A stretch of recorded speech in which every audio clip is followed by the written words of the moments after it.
Alléluia. Mais amen, la blouse a retardé. Dans le bien, alléluia. Alléluia. Amen.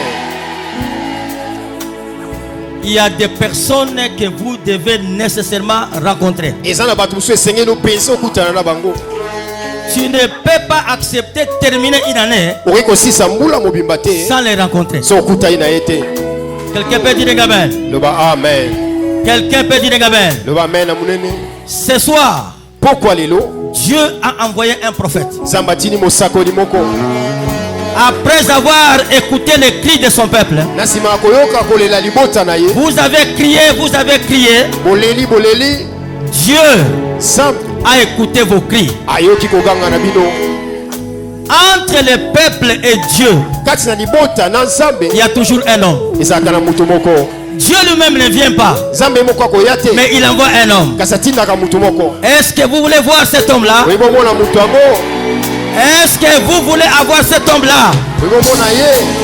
Oh, vous avez compris. Est-ce que vous voulez rencontrer cet homme?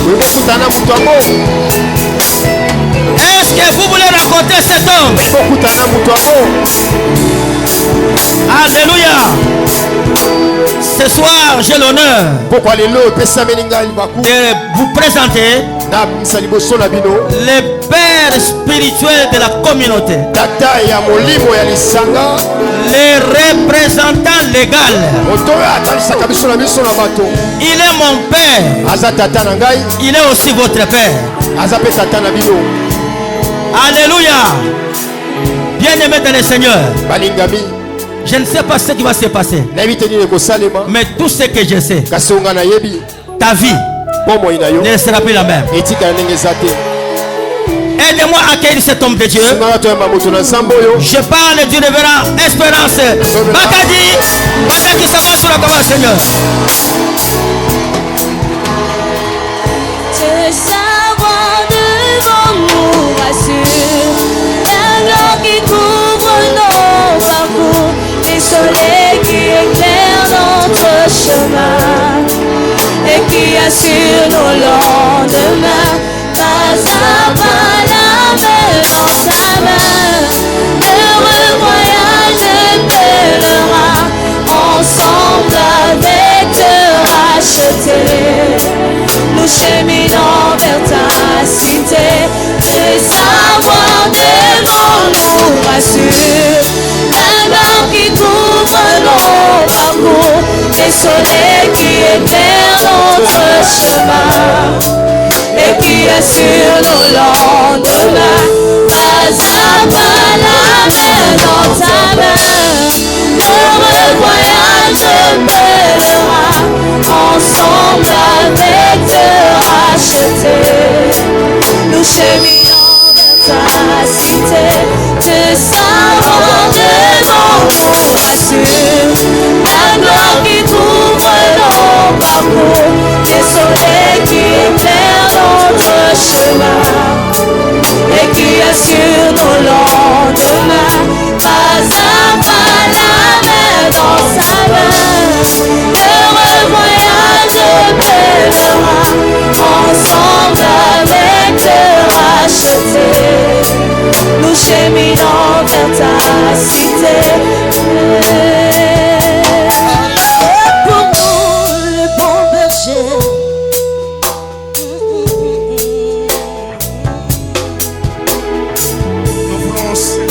Saint-Nom, toi qui vis et qui règnes au siècle des siècles.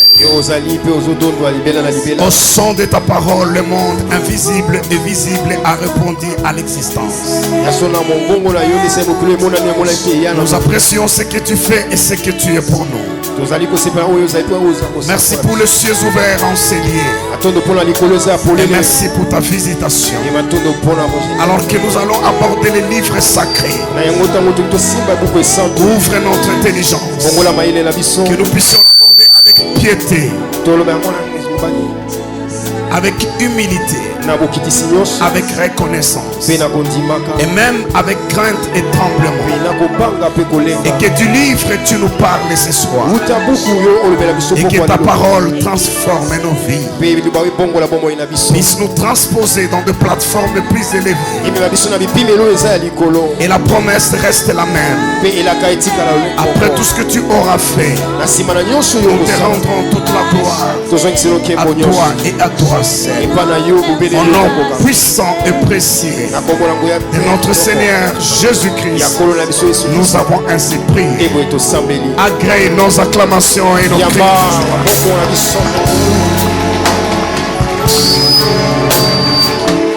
Gloire à Dieu. Merci de reprendre votre place et que Dieu abondamment. Je suis honoré, je suis content de revenir à la maison après toutes ces années d'absence. Et je sais que nous passons des moments bénis. Aujourd'hui, demain, après-demain et le dimanche, nous serons en train d'atterrir sur des plateformes différentes de là où nous décollons.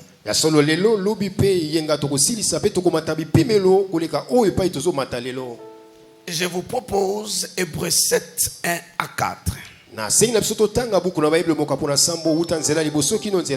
Mais avant la lecture, je vais honorer l'ange de cette maison, le coordonnateur du district Afrique de la communauté de Mangembo. Je vais l'honorer pour le grand travail qu'il est en train de faire. C'est beau ici. C'est tellement beau. C'est comme le couloir du ciel. C'est du bon travail. Mais je vais également honorer sa loyauté, son humilité et sa fidélité.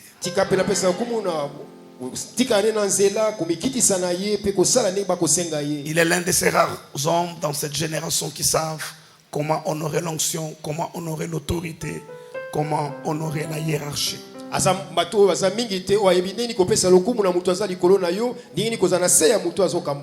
Et j'aimerais que le pasteur Mouchaïla se tienne debout et nous allons donner à Dieu une ovation pour son service.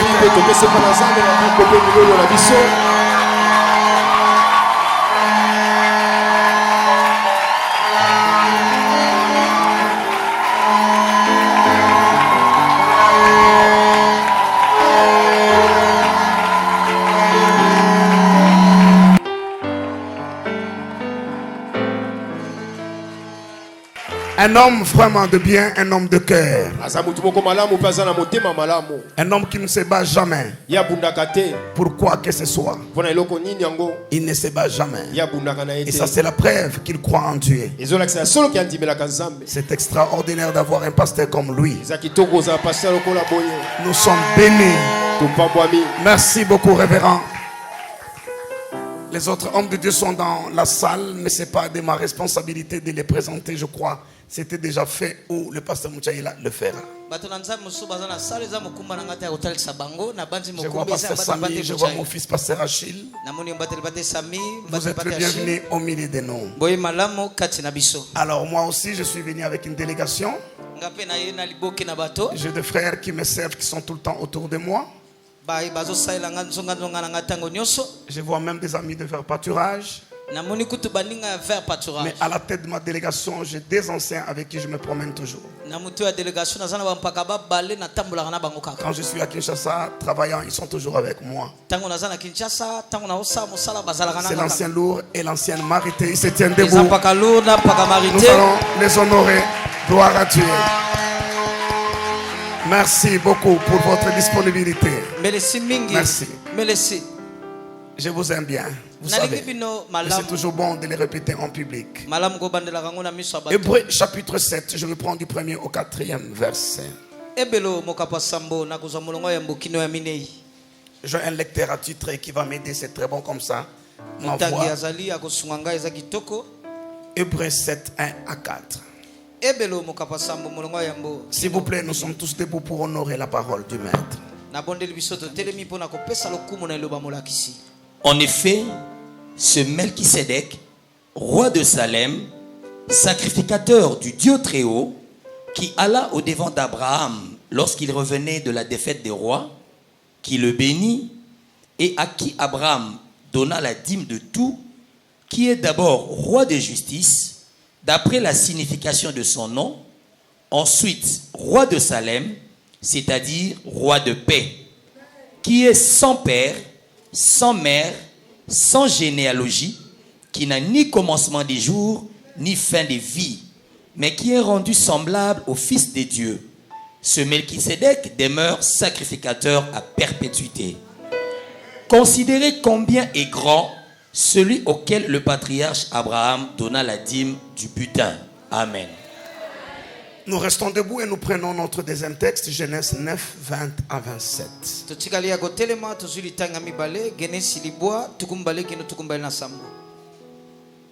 Noé commença à cultiver la terre et planta de la vigne. Il but du vin, s'enivra et se découvrit au milieu de sa tente. Cham, père de Canaan, vit la nudité de son père et il le rapporta dehors à ses deux frères. Alors Sem et Japheth prirent le manteau, le mirent sur leurs épaules, marchèrent à reculons et couvrirent la nudité de leur père. Comme leur visage était détourné, ils ne virent point la nudité de leur père. Lorsque Noé se réveilla de son vin, il apprit ce que lui avait fait son fils cadet.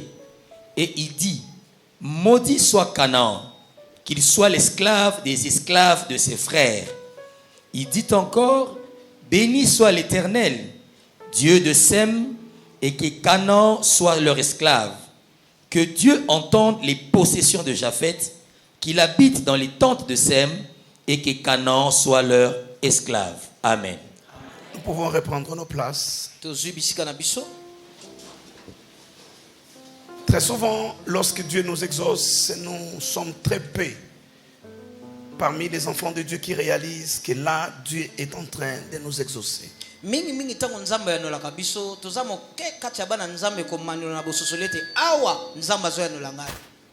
Lorsque Dieu voit, lorsqu'il écoute, lorsqu'il entend nos cris et nos pleurs, en réponse, il envoie ses prophètes, il envoie ses serviteurs.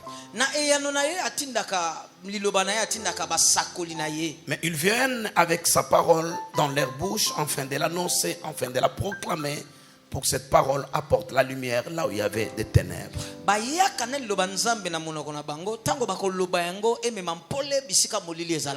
Ainsi la Bible dit, le peuple qui était dans la détresse crièrent à l'Éternel. D'autres d'ailleurs qui voguaient dans les eaux et ont été emportés par les vagues, ils se sont perdus, ils ont même frôlé l'abîme du séjour des morts.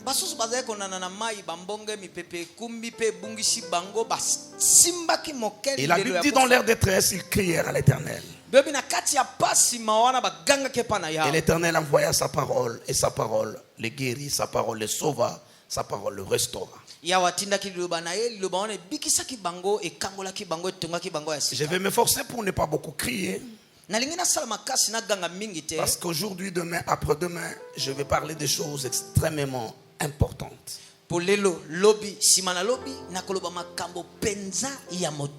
je pense que les écailles de nos yeux tomberont. Et que la lumière de la parole pourra chasser et dominer sous les ténèbres autour de nous. Dans le texte de Genèse que nous avons lu, Genèse chapitre 9, les questions des lignes des épisodes qui arrivent après le déluge. Nous connaissons l'histoire de Noé, cet homme que Dieu a sauvé par sa grâce. Alors qu'il envoyait le déluge sur la face de la terre, pas seulement que les écluses de cieux s'ouvrirent pour laisser tomber la pluie, mais la Bible dit également les sources de l'abîme furent ouvertes, c'est-à-dire l'eau venait d'en haut et d'en bas, parce que le monde dans lequel nous vivons a été tiré d'entre les eaux. mbula minoka ki makasi kasaka te maninisi na likolo bifungwamaki mai ya likolo kitaye kasi bibombelo bizipelo ya sepe e bimisa ki mai po mokilo wa bitozobika e benda maki uto na mai. Et Noé dans l'arche a été préservé, lui et sa famille. Non, na kati ya bwatu na kati ya masuwa batela maki yena libota. Et à l'issue du déluge, ils sont sortis, ils ont rendu grâce à Dieu. Il a établi un autel et il a offert des sacrifices, des animaux purs. Dieu a agréé des sacrifices et Dieu a conclu une alliance avec Noé. Et comme signe de l'alliance, Dieu a écrit dans la nuée l'arc-en-ciel, s'engageant qu'il ne détruira plus jamais la terre par les eaux du déluge. Alors arrive au chapitre 9 où la Bible dit l'Éternel bénit Noé, lui et ses fils. Et si vous lisez correctement, vous vous rendez compte, la bénédiction qu'il leur donne ressemble exactement à celle qu'il a donnée à Adam et Ève.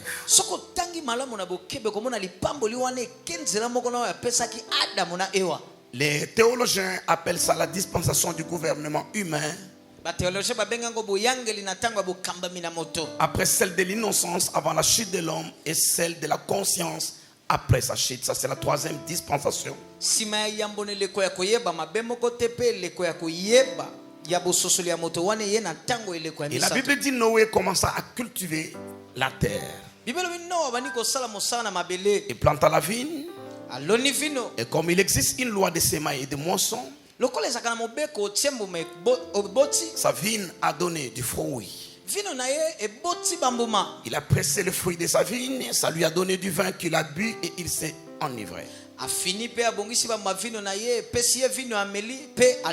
Nous n'avons pas tous les détails parce que la Bible n'est pas un compte rendu. Il nous donne l'essentiel de ce que nous devons connaître. Mais je ne pense pas qu'il a bu dans sa chambre. Je crois qu'il a bu dans son champ ou encore dans la cour de sa tente.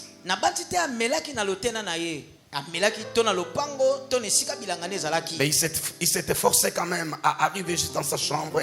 Et c'est là dans sa chambre qu'il s'est découvert nu dans sa propre tente, dans sa propre chambre.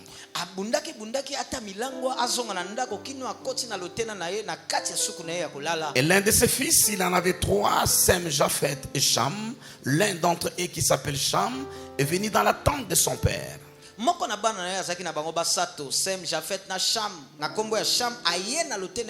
Et en entrant, il a découvert la nudité de son père.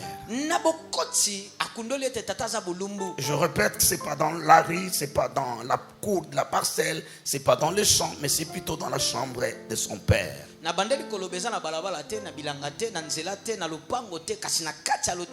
Simplement pour dire que rester nu dans sa chambre, c'est la chose la plus normale. Je ne sais pas s'il y a quelqu'un ici qui n'a jamais été nu dans sa propre chambre. Donc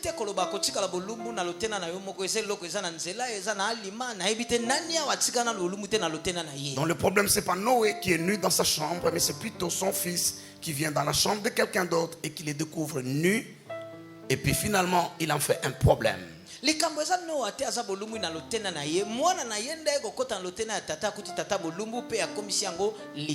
Le conseil est simple, ça c'est pour le parent, pour le responsable à tous les niveaux. Tous les enfants n'ont pas le même caractère, tous les enfants ne sont pas le même. C'est aux parents, c'est aux leaders, aux responsables de mettre de limites à chaque enfant jusqu'où il peut aller.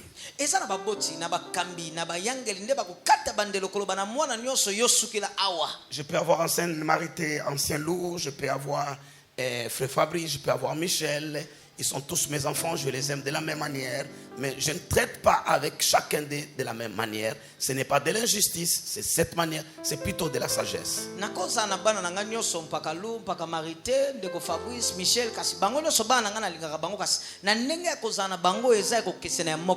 C'est moi qui dois savoir comment traiter avec tout un chacun. L'exemple est ce que je viens de dire. Lorsque je prêche à Kinshasa, j'ai beaucoup d'anciens, beaucoup de pasteurs à l'église de Bandal, mais souvent je ne suis qu'avec les deux.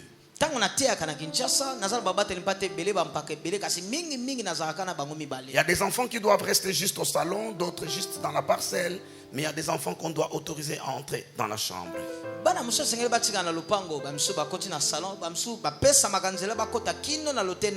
Je ne suis pas dans une conférence de leadership, sinon j'allais rester juste là et dire des choses extrêmement importantes. Mais je continue alors.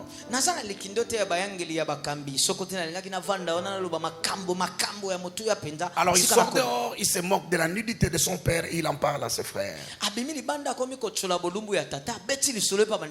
Sem et Japhet sont très choqués. J'aimerais que vous puissiez remarquer qu'ils ont reçu la même éducation, ils ont été tous à l'âge toutes ces années, tous ces temps-là, ils sont fils d'un même père, d'une même mère, ils ont appris les mêmes choses, mais lorsqu'il faut agir, chacun est libre d'agir comme il veut.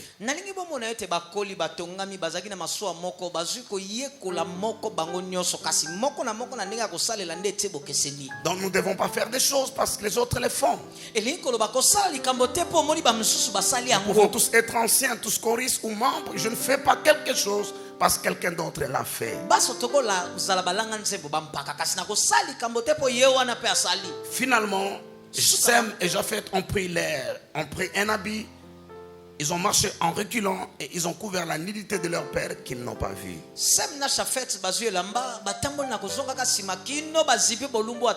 Et lorsque Noé se réveille, il est au courant de cette triste histoire. Alors Noé est fâché et dans sa colère, il doit maudire son fils Cham.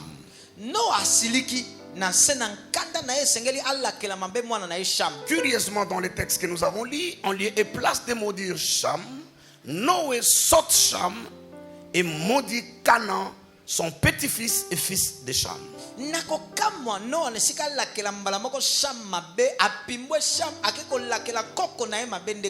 Celui qui n'a rien fait, qui n'a même pas vu sa nudité, il n'a rien à voir dans cette histoire.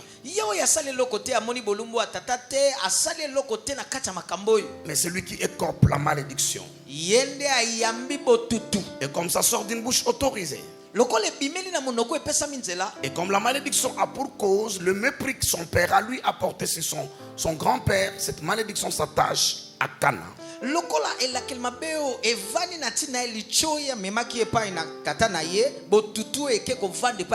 La question est simple. Pourquoi il n'a pas maudit son fils Cham, il a plutôt maudit son petit-fils Canaan?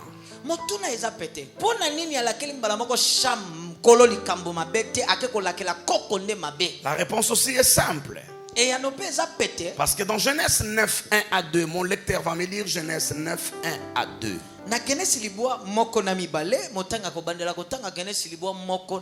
C'est là où nous trouvons la réponse. Pourquoi Noé n'a pas maudit Cham qui a l'a méprisé, il a plutôt maudit le fils de Cham.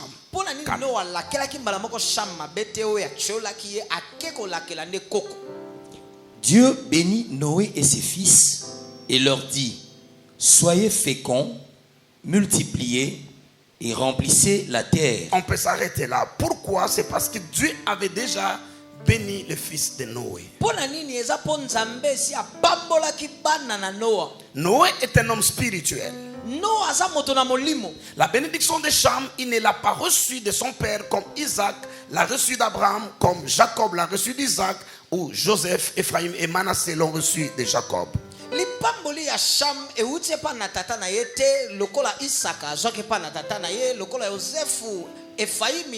Cette bénédiction est venue directement de Dieu lui-même. Dieu a béni du coup des générations. Parce que lorsqu'il a béni Adam, Adam est tombé dans le péché et la bénédiction a été clouée dans la malédiction. Le désir de Dieu a toujours été que la bénédiction demeure sur la terre. La bénédiction est céleste, elle est divine, elle est surnaturelle. Mais le désir de Dieu est qu'elle demeure sur la terre. Pour que la terre devienne comme le ciel. Il n'y a qu'à la bénédiction qui a le pouvoir de rendre la terre surnaturelle, d'embellir, de maquiller la terre. Et cette fois, Dieu veut s'assurer que la bénédiction ne sera plus clouée par la malédiction. Ainsi, il bénit 2 générations au même moment. Lorsque vous lisez votre Bible, vous serez en difficulté de trouver ce genre d'épisode se répéter. Je ne dis pas qu'il n'y en a pas, mais ça sera difficile pour vous de trouver. Parce qu'il n'y en a pas beaucoup. Dieu bénit un homme. Et par lui, il bénit les autres et les générations qui viennent. Mais là, la Bible dit Dieu bénit Noé et ses fils. Cham a été béni par l'Éternel. Au même moment, son père Noé. Et Noé est un homme spirituel. Noé n'est pas un profane. Noé n'est pas un chrétien quinois. Noé n'est pas un chrétien congolais qui ne connaît pas la valeur des choses spirituelles. Noé connaît les enjeux spirituels. Noé sait que la bénédiction a 2 faces, comme une pièce de monnaie. Il y a une face qu'on appelle bénédiction, qui est le pouvoir de vous faire enrichir, de vous faire avancer, de vous faire progresser. Mais l'autre face de la bénédiction, c'est la malédiction. Et pourquoi la malédiction est collée à la bénédiction? En fait, c'est une même pièce de monnaie, mais avec 2 faces. La bénédiction ne va jamais sans la malédiction. La malédiction, elle peut aller sans la bénédiction. Mais la bénédiction ne va jamais sans la malédiction. Et pourquoi? Parce que la malédiction est le bouclier de la bénédiction. Il est écrit dans Proverbe 10, verset 22, que la bénédiction de l'Éternel enrichit. Il ne la fait suivre d'aucun chagrin. Cela veut dire que la bénédiction de l'Éternel enrichit et elle est protégée. La bénédiction de l'Éternel a un système anti-missile. Quand Dieu vous bénit, cette bénédiction vous donne le pouvoir d'avancer, le pouvoir d'enrichir. Mais la même bénédiction devient votre protection. C'est là où Dieu dit à Noé: je bénirai quiconque te bénira, et je maudirai quiconque te maudira. Et nous devons savoir comment nous y prendre en face des gens qui sont bénis. Quand quelqu'un est béni, si tu viens en face de lui, tu es béni. Mais si tu viens derrière son dos, tu es maudit. Le but de cette malédiction, c'est pour que Dieu ne soit pas trouvé menteur. Si Dieu me bénit et que quelqu'un vient me détruire, Dieu risque d'être trouvé menteur.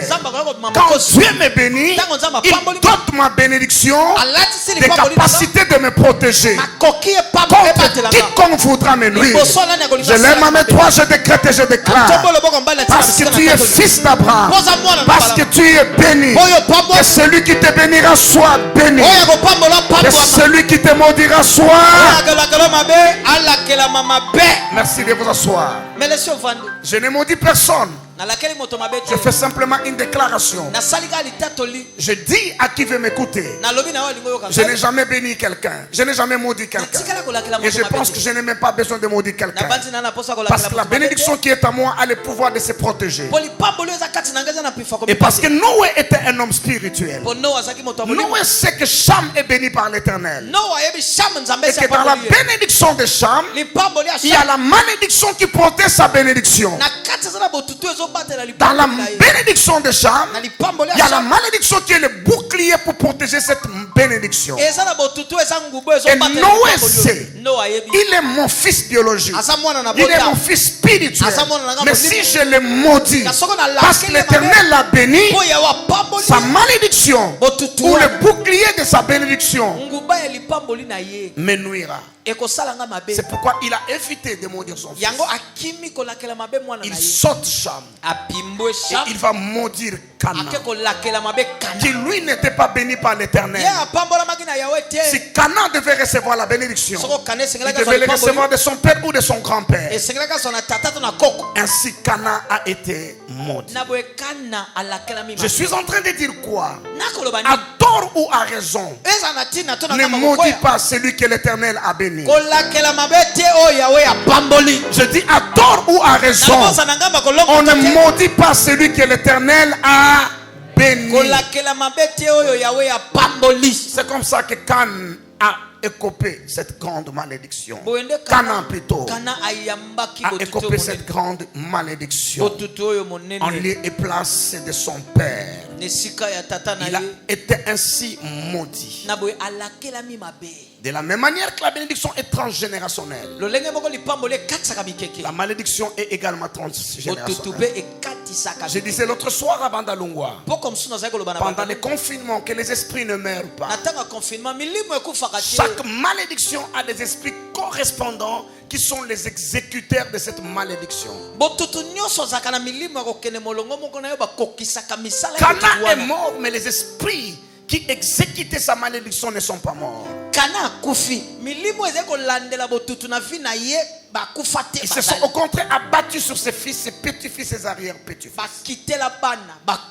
C'est choquant, mais permettez-moi de vous dire, jusqu'à ce jour, les descendants de Canaan sont maudits. Regardez le sort des Palestiniens. Ils font partie de ces peuples qui sont des descendants de Canaan. Regardez leur sort jusqu'à aujourd'hui. Combien de personnes ont reçu des prix Nobel de paix? Mais cette paix n'est jamais venue pour les fils des Palestiniens. À cause de cette malédiction que Noé a donnée à son petit-fils. Ça, c'est l'histoire de nos familles. C'est l'histoire de nos tribus. C'est l'histoire de nos communautés. Où plusieurs malédictions, nous n'avons aucune idée de leur origine. Mais ils produisent des effets dans nos vies. Parce qu'une grand-mère, parce qu'un grand-père, parce qu'un arrière-grand-père, parce que quelqu'un dans la lignée a fait ceci ou cela, et il a importé la bénédiction dans la famille.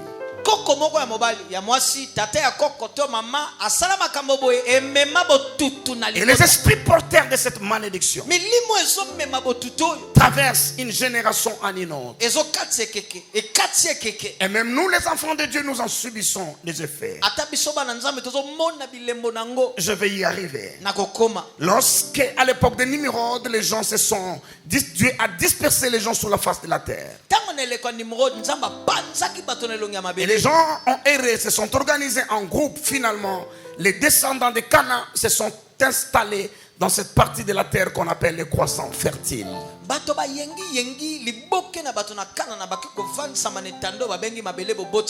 Plus précisément dans la Palestine.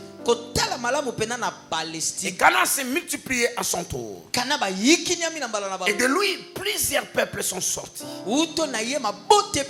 D'une manière générale, nous les appelons les Cananéens. Mais vous trouvez des dons de Phérésiens, vous trouvez des Amoréens, vous trouvez des Jébusiens, vous trouvez plusieurs peuples sortis de Canaan.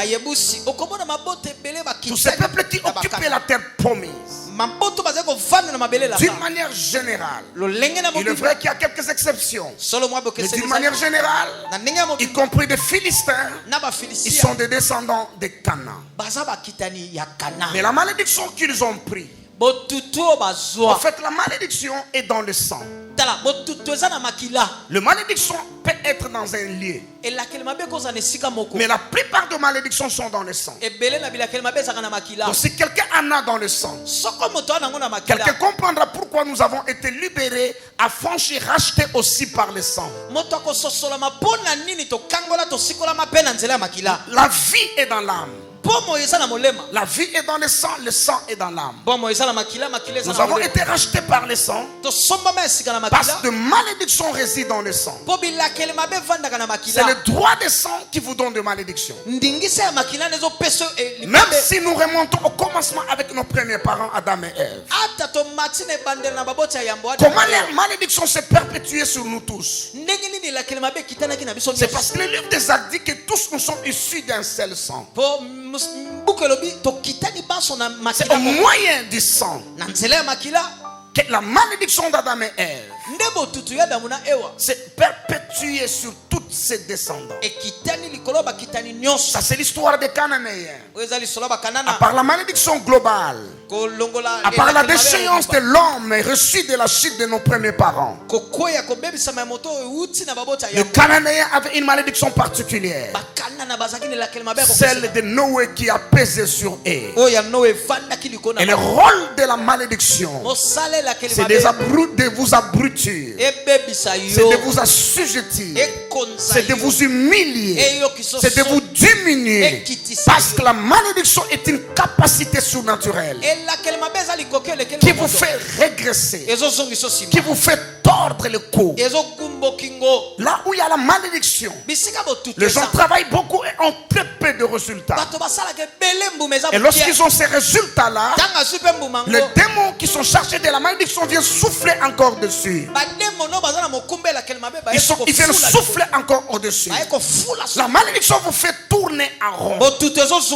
Quelle que soit votre intelligence, quelle que soit votre beauté, quelle que soit vos capacités, parce que c'est une puissance surnaturelle qui vous fait régresser, qui vous plie, qui vous bloque, qui vous détruit, qui vous affilie, qui vous anéantit, jusqu'à ce qu'elle vous retourne dans la poussière, dans la honte et dans l'opprobre. Et ça, c'est l'histoire des Cananéens. Ils ont vécu sous le poids de la malédiction. Ils ont vécu sous le poids des jougs de l'ennemi. Ils étaient eux-mêmes livrés à la malédiction. Demain et après-demain, je vais parler d'autres étapes de ces œuvres que l'ennemi fait pour assujettir les hommes. La malédiction est faite pour vous écraser. La malédiction transforme une vie en une existence sans en jouir. Nous n'avons pas été envoyés sur terre pour juste exister, comme les animaux ou les arbres qui existent. Nous avons été envoyés sur terre pour servir au dessein de Dieu dans notre génération. Il y a un plan qu'il a arrêté pour tout un chacun de nous. Et le but justement de la malédiction, c'est de vous éloigner du plan de Dieu pour votre vie. C'est de vous empêcher de jouir de la vie. Et ça, je disais, c'était l'histoire des Palestiniens, l'histoire plutôt des Cananéens. Leur destinée collective a été engloutie dans la malédiction. Leur destinée individuelle a été engloutie dans la malédiction. La vie s'est fâchée contre les Cananéens. Quand un homme, une femme est maudit, la vie se fâche contre lui. La nature se fâche contre lui. La terre refuse de lui donner, même quand il donne la semence à la terre. Le but de la malédiction, c'est vous enlever le sourire, c'est vous enlever la joie. Et plusieurs personnes vivent de cette manière-là. Ils sont réduits à leur plus simple expression à cause du pouvoir de la malédiction.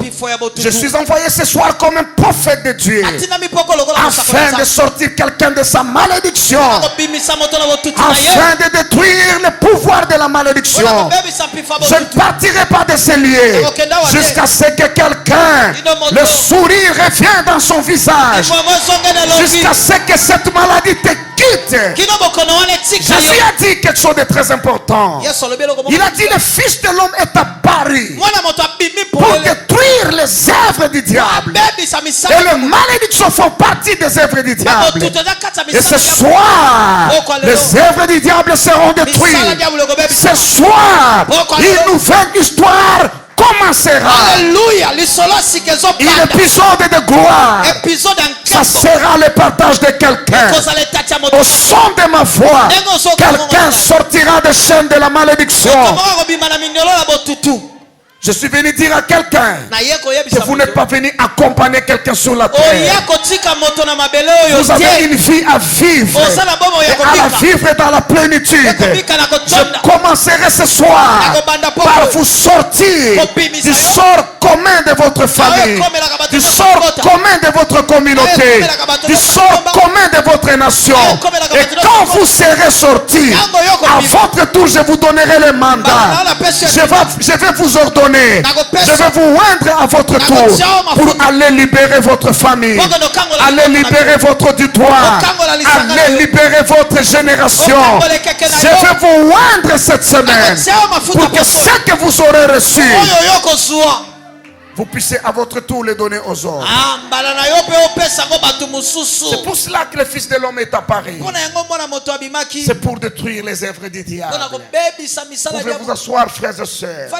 Et les Cananéens ont commencé à croupir sous le poids de la vie. Dans une terre où coule le lait et le miel. Les scientifiques appellent cette partie de la terre le croissant fertile.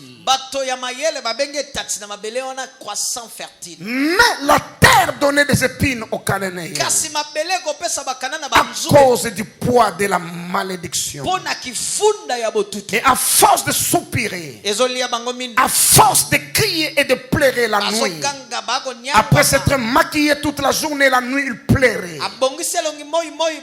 Et Dieu dans son amour a vu ce peuple, ce sont ses créatures. Et dans sa grâce infinie.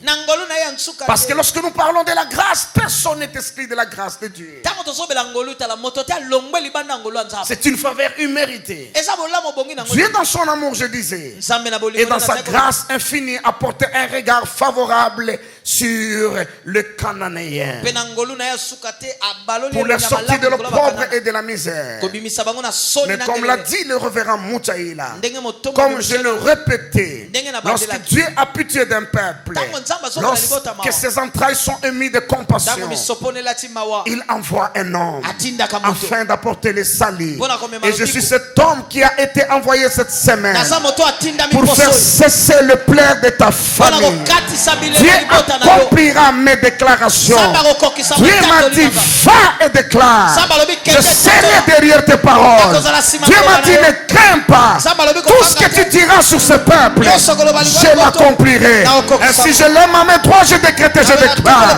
Ça c'est la dernière semaine que cette malédiction a régné dans ta vie. Après cette semaine, tu ne verras plus ces Égyptiens qui t'ont oppressé. Si tu me donnes un amen, ça sera ton histoire. Si ton amen arrive ici, ça sera ton histoire. Asseyez-vous. Et Dieu a envoyé au Cananéen un homme. Un homme qui était sacrificateur et roi. Pour leur apporter le soulagement, pour leur apporter le repos. Oh mon Dieu. Il ne pouvait pas sortir du milieu d'eux. Ils ne pouvaient pas avoir leur propre sang. Parce que s'ils avaient leur propre sang, ils ne pouvaient pas les aider. Parce que je viens de le dire tantôt, la malédiction circule dans le sang. Comme des Cananéens sont maudits. Si Dieu avait choisi l'un d'entre eux, ou le meilleur d'entre eux, pour l'envoyer libérer les autres, lui-même ayant la malédiction dans son sang, il ne pouvait pas le libérer. Le principe est simple. Un prisonnier ne peut pas se libérer lui-même. Et il ne peut pas non plus libérer d'autres prisonniers. Toutes les fois que les prisonniers se sont évadés dans l'histoire de l'humanité, la complicité vient toujours de l'extérieur. Les gens en prison, toute leur intelligence, toute leur énergie, toute leur force, toute leur unité ne peut pas les sortir de la prison. C'est ainsi que Dieu leur envoya un étranger. Un étranger. C'est ainsi que Dieu leur envoya un étranger qui était sacrificateur roi. Il n'était pas du milieu d'eux. Il n'avait pas leur sang. Et il vient pour le libérer de leur malédiction. Et cet homme était un être mystérieux. Il n'avait ni origine terrestre. Il est venu et il a vécu au milieu d'eux. Il a régné au milieu d'eux. Il a exercé son sacerdoce au milieu d'eux. Personne ne savait d'où il venait. Il n'avait pas d'origine, mais il était un don de Dieu. On va nous relire Hébreux 7, versets 1 à 4. Nous l'avons déjà lu, on va encore nous le relire. Hébreux 7, 1 à 4. Alléluia.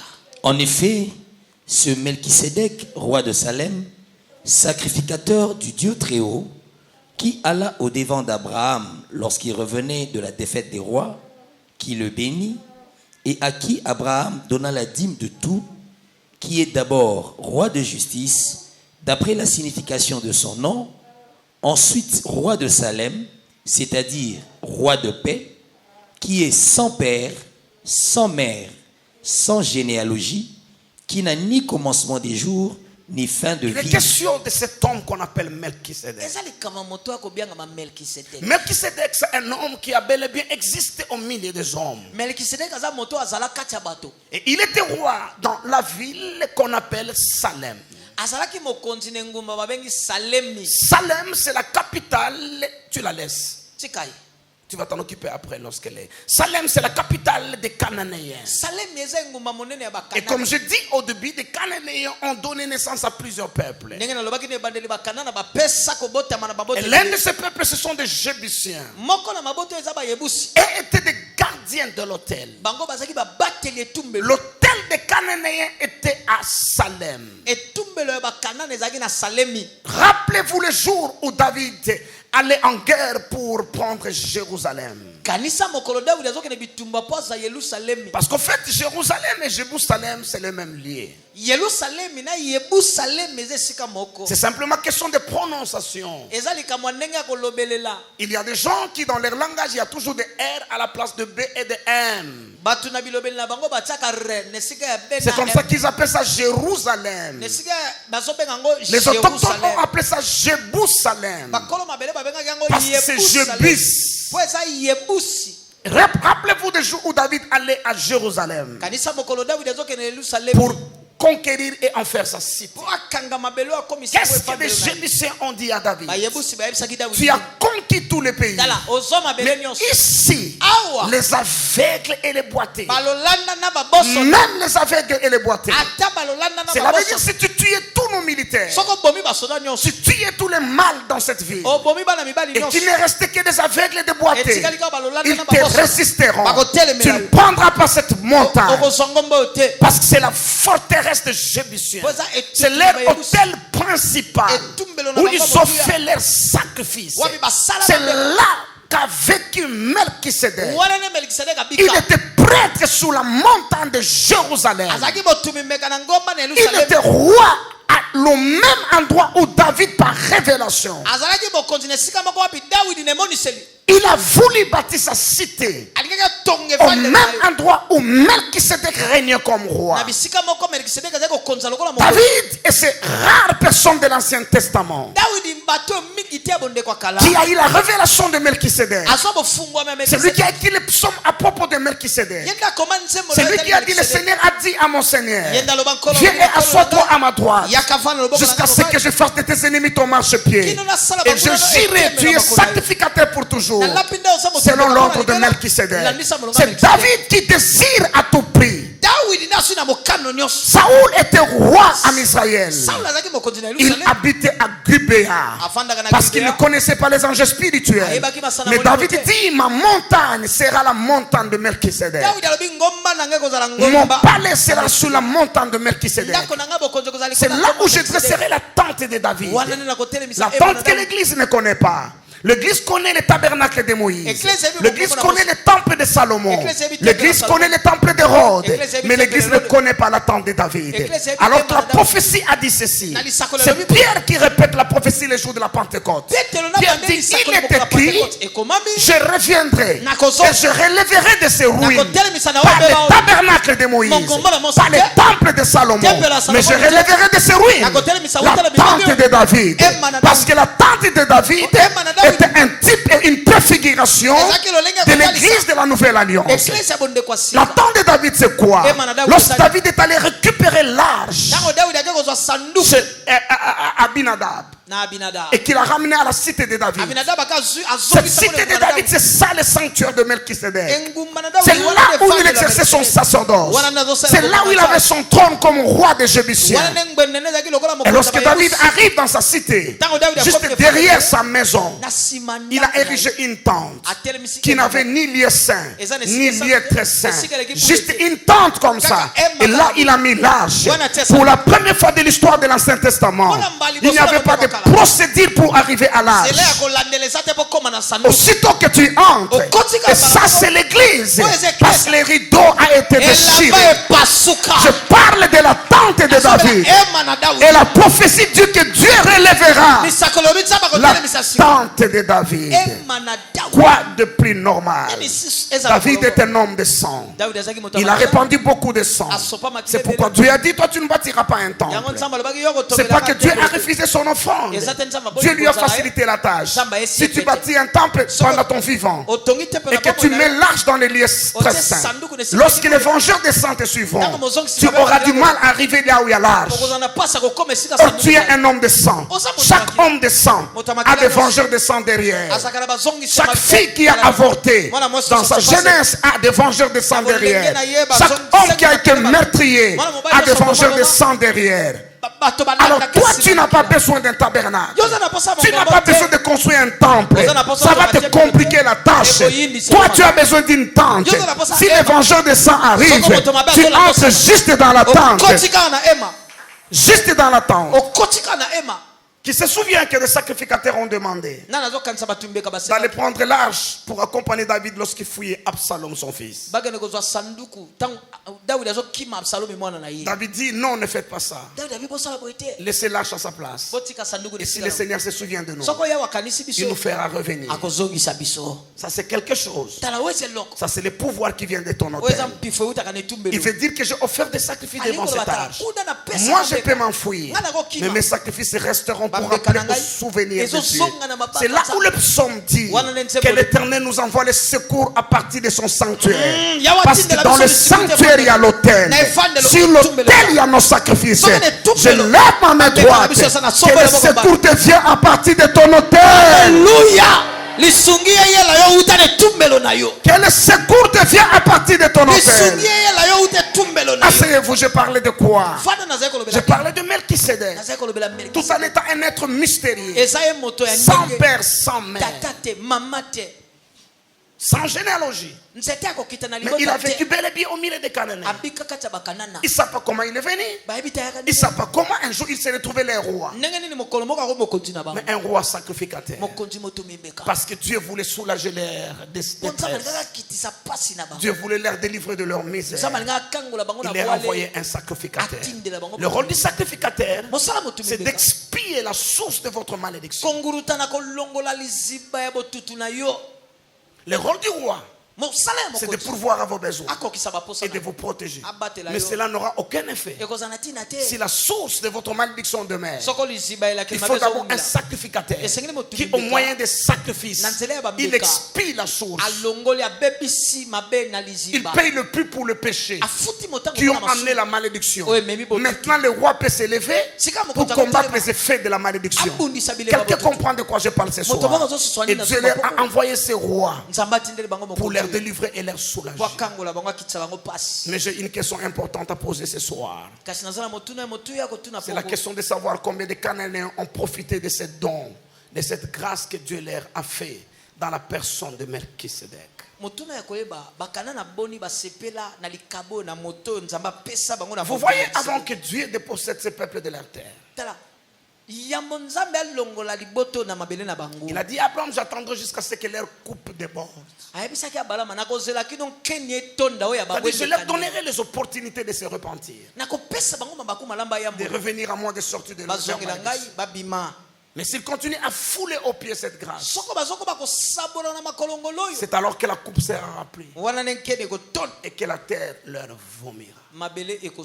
Vous savez, frères et sœurs, je ne pense pas qu'il y a beaucoup de Cananéens qui ont profité de ce mystère, du ministère de Melchisedec. Très peu.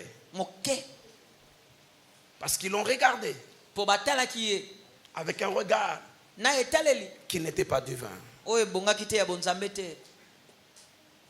La révélation est quelque chose. C'est pourquoi Paul prie en faveur des Éphésiens et il dit ceci. Que Dieu illumine les yeux de vos cœurs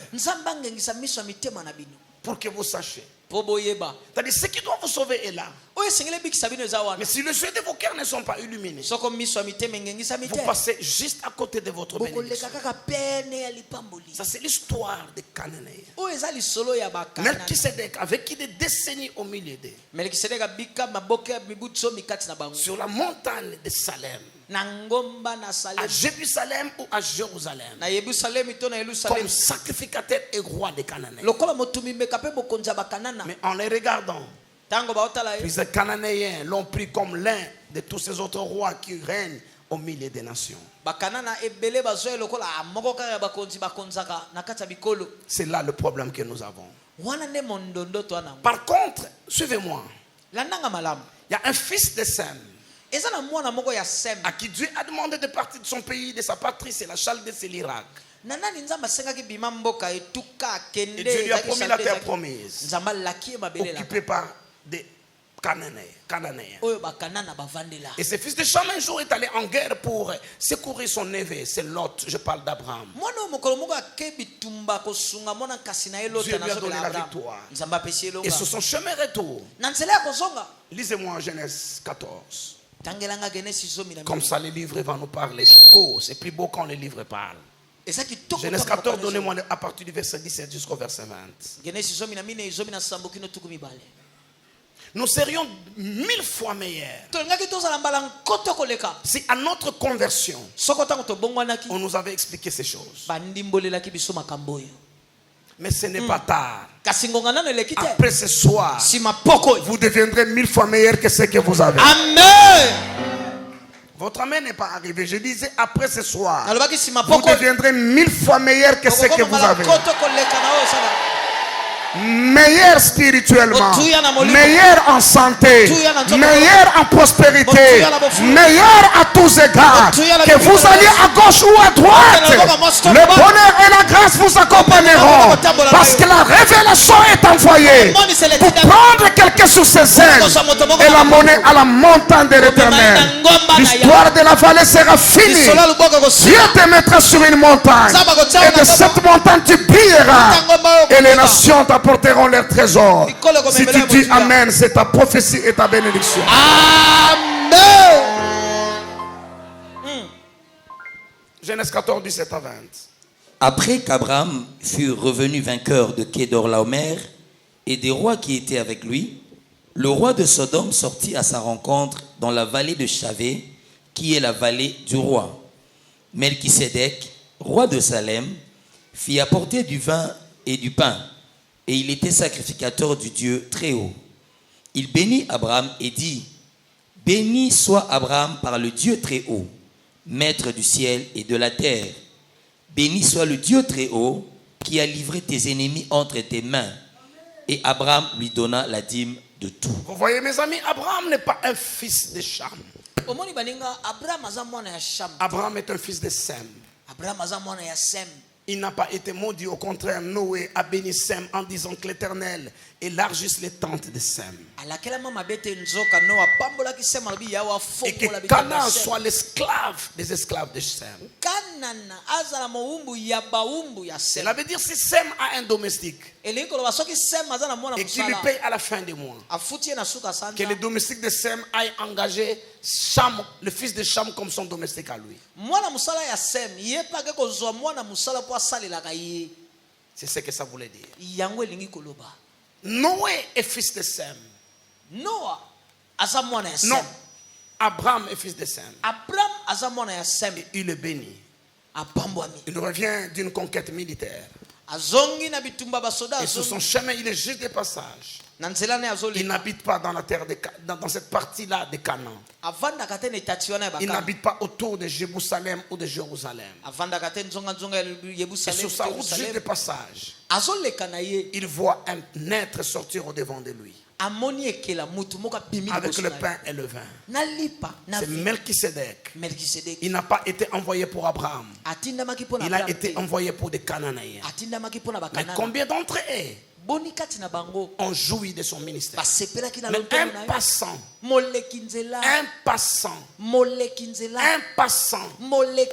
qu'est-ce qui nous arrive, Église? Donne-moi mon téléphone, Michel. Après avoir désinfecté tes mains, bien sûr. Qu'est-ce qui nous arrive, frères et sœurs? Qu'est-ce qui nous arrive? Je vais vous lire un texte que j'ai reçu aujourd'hui. Aujourd'hui, je n'ai presque pas vérifié mes textos parce que je préparais mon culte. Mais j'ai reçu un texto, je vais vous lire. Le texto dit ceci. Shalom, mon frère Espérance Mbakadi. Je vous écris, peut-être toi tu lis, comme ça on saura que c'est vrai, et que Daddy n'a pas exagéré les mots. Shalom mon frère Espérance Mbakadi. Je vous écris depuis Kolwezi. Je suis pasteur Paul de l'église primitive du Seigneur Yeshua à Mashiach, Jésus-Christ. L'année passée, moi et ma famille, nous avons expérimenté la grâce de Dieu à travers des livres vendus à ma femme lorsqu'elle était à Kinshasa vers Bichingobila chez votre fille Davina. Davina, c'est Kimbangu, c'est la fille de Papa Désiré. Davina, qui est chef de protocole. C'est vérifiable, vous pouvez vérifier, c'est la fille de Papa Désiré Kimbangu, chef de protocole. Davina, c'est Papa Désiré, chef de protocole. C'est elle qui a vendu les livres à la femme de ce pasteur qui écrit. Chez votre fille Davina, depuis le jour en question, j'ai commencé à suivre tes prédications vers YouTube. Ma femme m'a tellement convaincu. Tu es un bon. Malgré, nous n'avons seulement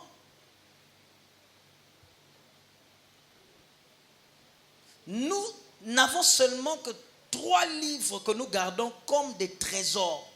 C'était ma première fois de voir des livres guérir les gens dans un accident mortel comme celui-là que nous avons fait. Hier, j'étais en train de te suivre aussi vers YouTube. Malgré, nous sommes tous chrétiens, mais de doctrines différentes. Tu étais en train de déclarer avant la fin de ton culte le matin hier que nous aurons des témoignages. Je viens d'avoir 2 voitures. Toi, tu auras 3 voitures. Amen. Je prophétise sur ta vie.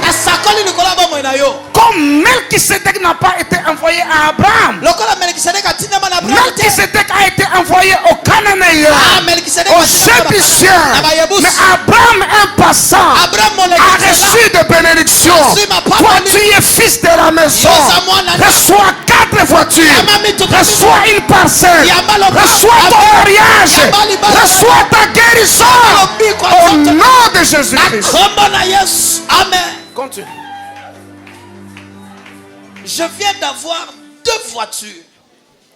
Le chemin a été tracé pour moi et ma famille. Depuis l'accident, nous n'avons plus de véhicule.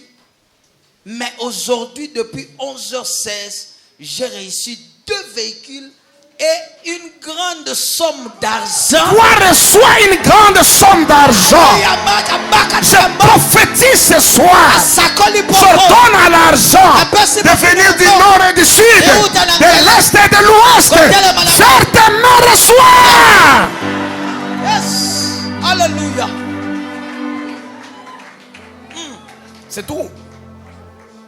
J'ai vu que tu as WhatsApp, je vais te transférer, nous sommes bénis. Écoutez-moi mes amis. Davina, ma fille, a l'habitude de vendre des livres de Daddy dans le riz. Elle avait une femme Obichingobila, comme son mari vient d'écrire. Il ne savait même pas que c'était la femme d'un pasteur. Il dit, madame, tu achètes ces livres et ça te bénit. La fille dit, je ne connais pas, je n'en ai pas besoin. Il a insisté, achète ces livres. À force d'insister, la petite a tellement dérangé que la dame a acheté Ephraim. Il a acheté les moindres deviendra une grande nation. Et quand la faveur triomphe du passé, elle est partie, elle est rentrée à Kolwezi. Et quelque chose lui a dit de toujours avoir ses livres avec elle dans le sac. Un jour, avec comme son mari vient d'écrire, la femme avait déjà écrit il y a quelques mois. Je crois qu'ils ont quitté Kolwezi pour vers Lubumbashi. Avec toute la famille dans la voiture. La voiture dont le mari dit qu'ils ont perdu, ils n'avaient plus de voiture. Ils ont fait des tonneaux, premier tonneau, deuxième, troisième. Et là, la femme entend la voix comme dans les autres parler de la voiture. Il dit, aucun mal ne vous arrivera. La grâce de Dieu qui vous sauve. Regardez dans le siège arrière. Là où il y avait les enfants. Il a vu les livres Ephraim qu'elle avait mis dans son sac. Les sacs étaient fermés. On ne sait pas comment, pendant cet accident-là, les livres s'est retrouvé derrière. Il dit, la grâce qu'il y a dans ces livres-là t'a sauvé toi, ton mari et tes enfants. C'est le même livre qu'on vend dehors ici. Depuis des années que plusieurs ici n'ont pas acheté. Peut-être ont acheté ces livres, n'ont rien fait pour eux. Pourquoi ça doit être ainsi? Jésus a pleuré sur Jérusalem. Il dit, Jérusalem, Jérusalem. J'ai voulu te couvrir comme la poule couvre ses enfants. Mais tu n'as pas su le temps où tu as été visité. Il viendra des jours où tes ennemis te serreront de toutes parts.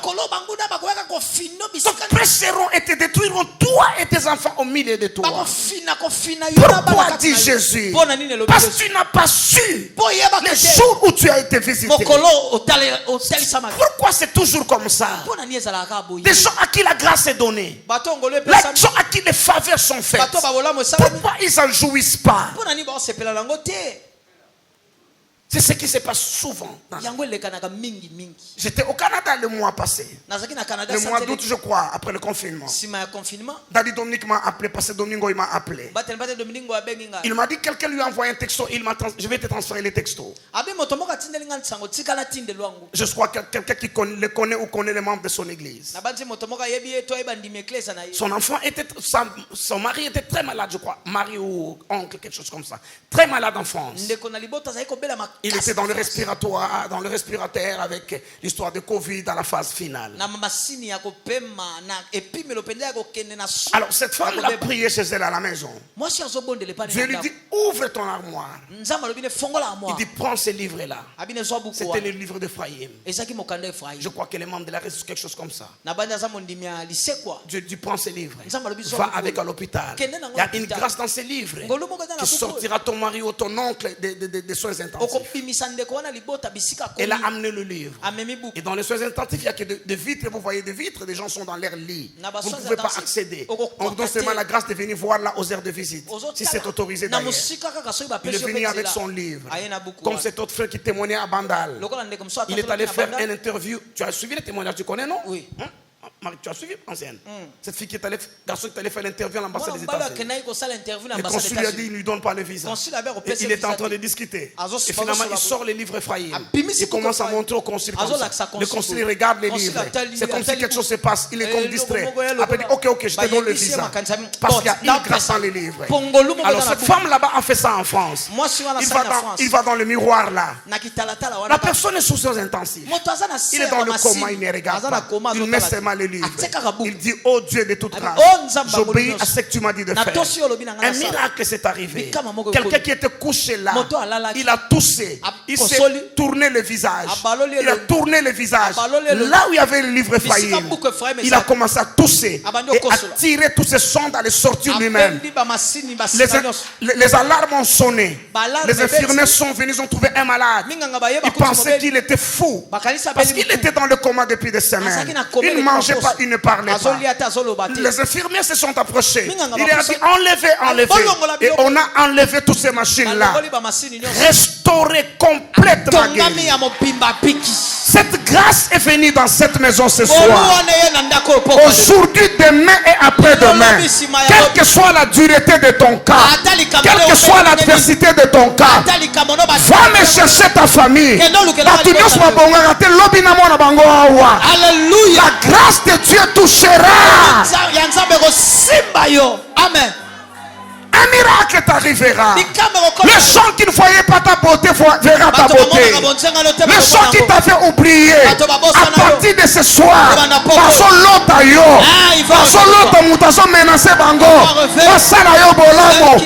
reçois ce miracle. Au nom de Jésus. Alléluia. Abraham qui était de passage, après sa victoire, lui n'est pas sous la malédiction, lui n'est pas sous les échecs et les défaites. C'est eux qu'on a vaincu et qu'on a emporté comme captifs. Mais Abraham voit Melchisédek. Comme l'autre jour chez lui, il a vu 3 hommes passer. Plus tard, il a vu 3 hommes passer. Mais il a les yeux ouverts. Prenez votre main droite, mettez dans vos yeux. Karamando Brushalarande Kabrahanda. Rikamayando. Père, je prie que les écailles tombent des yeux. Père, je prie, tu illumines les yeux de nos cœurs. Dans nos déserts que nous voyons depuis d'eau, que Agar n'a pas vu, que nous puissions le voir au nom de Jésus-Christ. Ça ne doit pas être ainsi. Abraham voit cet homme. Il reçoit de sa main le pain et le vin. Abraham prend la dîme de son revenu comme une taxe d'allégeance, d'accepter que je suis soumis à cette autorité. Il le donne à Melchisédek. Il n'avait pas, Pasteur Moucha, il a pour lui parler de la dîme, pour lui rappeler chaque jour qui a apporté sa dîme. Melchisédek n'avait pas un pasteur à la télé pour lui parler de la dîme. Abraham plutôt, au temps d'Abraham, Pasteur Achille, aucun livre n'était écrit sur la dîme. Même la Bible n'avait jamais parlé de la dîme. Mais par la révélation, par son esprit, Abraham prélève les 1/10 de son revenu. Mais les habitants de Canaan, les habitants de Jébusiens, qui étaient sous la malédiction, ils n'ont jamais apporté des sacrifices aux sacrificateurs. Ils n'ont jamais apporté de dîmes à Melchisédek, qui leur a été envoyé pour les soulager de leur malheur. Mais un passant qui n'est pas sous la malédiction, il donne sa dîme, il boit le vin, il mange le pain. Melchisédek le bénit. Il dit béni soit Abraham par le Dieu très haut, maître du ciel et de la terre. Cela me dit je suis détenteur de bénédiction. J'ai des grâces que Dieu m'a données. Mais des gens au milieu de qui je vis ne reconnaissent pas cette grâce et ne peuvent pas jouir de cette grâce. Mais toi, parce que tu l'as reconnu, parce que tu t'es prosterné, tu prends la grâce. Abraham est parti. Lisez Genèse 14. La Bible dit après ces événements, la parole de l'Éternel fut adressée à Abraham dans une vision. Depuis Genèse 12 jusqu'en ce temps-là, Abraham n'a jamais reçu de vision. C'est vrai qu'il entend la voix de Dieu, mais il n'a jamais vu. Mais lorsqu'il mange le pain, lorsqu'il boit le sang, ses yeux s'ouvrent. Mais qui le lui a donné? Melchisédek. Qui d'entre vous peut m'expliquer? Tu n'es pas roi. Comment tes enfants peuvent devenir des rois? Parce que la royauté c'est dans le sang. Ça se transmet par héritage de sang. Même les sacerdoces. Si tu n'es pas fils de sacrificateur, il n'y a pas de prière à faire à Dieu. Oh Seigneur, je vais devenir. Non, ça n'existe pas. Tu dois être fils. Quelqu'un me dira, et Samuel? Oui, Samuel, le sacrificateur Élie l'a adopté. Parce que l'adoption est une voie. Même nous-mêmes, nous sommes enfants de Dieu par adoption. Mais si tu ne l'es pas, tu ne peux pas hériter la royauté. D'où est venu qu'Abraham engendre des rois comme David, comme Ézéchias, comme Salomon, comme Saoul, Qu'est-ce qui s'est passé? Qu'Abraham engendre des sacrificateurs comme Aaron, Éléazar, Élie, Achitophel, non, plutôt Tchadok, Achimat et tous les autres. Comme ça s'est fait comment? C'est lorsqu'il a rencontré Melchisedec. Il y a eu transfert de gènes royales. Transfert d'ADN sacerdotal. Ce que toi tu n'as pas reçu de tes parents. Ce que ton pays n'a pas donné. Le livre te le donnera ce soir. Yes, yes. Il y a des rencontres, disait Pasteur Mouchaïla, qui changent de destinée des gens. Abraham n'aurait jamais engendré de roi, ni de sacrificateur, s'il n'avait pas rencontré Melchisedec. C'est vrai qu'il avait la promesse du Dieu très haut. La promesse est une chose, mais il faut un contact, il faut un transfert avec celui qui a la chose. Et je sais que j'ai la bénédiction, moi je l'ai. J'ai le pouvoir de te le transférer. Ce soir tu reçois chaque grâce que Dieu m'a donnée. Tu le reçois. Que tu arrêtes de te battre. Que tu arrêtes de te battre. Que les choses viennent vers toi. Crie yes, que c'est papa. Et il est parti avec. Il est parti avec. Et les Jébusiens, les Cananéens, toujours dans leur misère, toujours dans leur opprobre, toujours dans leur souffrance, parce qu'ils n'ont pas compris. Ils ont reconnu Melchisedec comme roi. Ils l'ont reconnu comme sacrificateur. Mais ils n'ont pas compris les procédures pour activer la bénédiction royale, que ça vienne vers toi. Ils n'ont pas compris les procédures pour activer la bénédiction sacerdotale et que l'expiation soit faite. Il y a un principe qui est un point d'intercession. Intersection entre le sacerdoce et la royauté. Il y a un principe qui le met ensemble. Vous voyez comme on a appris à l'école. Ça c'est un cercle. Un autre cercle entre là-bas. Voilà, ça c'est l'intersection. Ça fait partie des deux choses. Les restes des choses qui sont là ne font pas partie du sacerdoce. Ceux qui sont là ne font pas partie du royauté. Mais ils sont au milieu là où se rencontrent. C'est ce qu'on appelle l'intercession. Écoutez-moi, frères et sœurs. Lorsqu'on vous a fait recevoir Jésus-Christ, vous l'avez reçu comme qui? Comme Seigneur et Sauveur. Seigneur veut dire roi. Sauveur veut dire sacrificateur. Parce que les sacrificateurs qui sauvent par l'expiation du péché. Mais les sacrificateurs sauvent. Il te livre entre les mains du roi pour que le roi te protège, te nourrisse. Mais la Bible dit dans Hébreux 6 verset 20. Donnez-moi Hébreux 6 verset 20. Et nous serons en train d'atterrir pour ce soir. Ce n'était que l'introduction. Là où Jésus est entré pour nous comme précurseur, ayant été fait souverain sacrificateur pour toujours, selon l'ordre de Melchisedec. Jésus est entré pour nous dans le tabernacle céleste. Au-delà du Saint des Saints. Au-delà du voile. Et il est entré comme précurseur pour que les autres nous puissions le suivre. Mais il a été établi, dit la Bible, sacrificateur à la manière de Melchisedec. Quelle est la manière de Melchisedec? Quel est l'ordre de Melchisedec? C'est qu'une seule personne détient à la fois la royauté et les sacerdoces. Quand lui te sauve, au lieu de te confier à quelqu'un d'autre qui soit ton roi, lui-même reste ton roi. C'est là où Jésus a été introduit. Et le point commun entre les sacerdoces et la royauté, je me répète en disant, nous aussi Dieu a pensé à nous comme les habitants de Canaan, comme les Jébusiens. Dieu a vu notre souffrance, les liens de nos familles, le malédiction familiale, les souffrances de notre pays, les limitations de notre race et de notre continent. Et Dieu nous a envoyé Jésus-Christ. Mais il a envoyé comme sacrificateur roi. Et plusieurs d'entre nous doivent comprendre comment réconcilier ces deux fonctions. Seigneur et Sauveur. Le point commun, c'est que les sacrificateurs travaillent à l'autel. Et son travail, c'est d'accueillir les sacrifices du Père et de le mettre sur l'autel. Qui dit sacrifice veut dire dépouillement. Quelque chose qui a de la valeur pour nous. Quelque chose qui compte pour nous.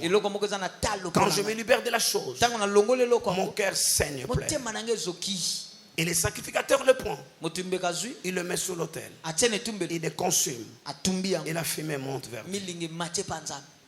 Mais quand ton roi, vous faites allégeance. Lui est sur le trône. Vous lui faites allégeance. Cela veut dire quoi? Vous acceptez que je deviens votre sujet. Dans chaque royaume, le peuple sont le sujet du roi. Donc c'est comme si j'ai mon chien. J'ai ma voiture. Ça me rend des services. Et moi je prends soin de ça. Quand c'est en panne, je dois réparer. Quand mon chien a faim, je dois le nourrir. J'ai un aigle, mon frère qui est là connaît mon aigle à la maison. Il est un animal, il m'appartient. Et moi je prends soin de mon aigle. Je le nourris. Des fois je me chamaille avec eux. Quand Prince vient, l'aigle n'a plus de nourriture. Il exagère lui aussi. Nous ne sommes, on n'a même pas mangé. On n'a pas d'évité. Lui seulement manger.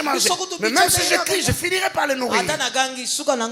Parce qu'il m'appartient. Quand tu dis Jésus est mon Seigneur, ça veut dire tu lui appartiens. Tu es son esclave. Et si toi tu lui appartiens, tes vêtements lui appartiennent. Tes boucles d'oreilles lui appartiennent.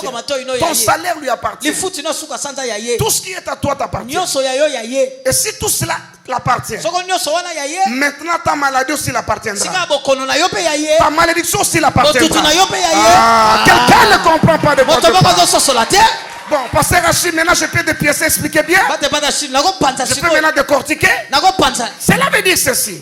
Les Cananéens, les Jébusiens sont sous la malédiction. Même s'il fait 20 hectares de maïs, ça lui produira que 4 sacs. Et quand il amènera les 4 sacs à la maison, les fourmis, les insectes viendront manger. Punda, c'est le cheval. Donc lui fait de grands travaux gratuitement. Quelqu'un comprend de quoi je parle? Quand les Jébusiens vont au travail, on leur paye leur salaire. Lorsqu'ils reviennent, la malédiction vient les chercher. L'enfant tombe malade. L'autre accident sur le chemin de l'école. Là-bas et là-bas, problème. Juste les 3. Je même été gentil. Normalement, ça ne se passe pas comme ça. La malédiction vient prendre votre salaire avant qu'on vous la donne. Tata Mosa Kufa Yukuna, au défi Mongo, Bukundi.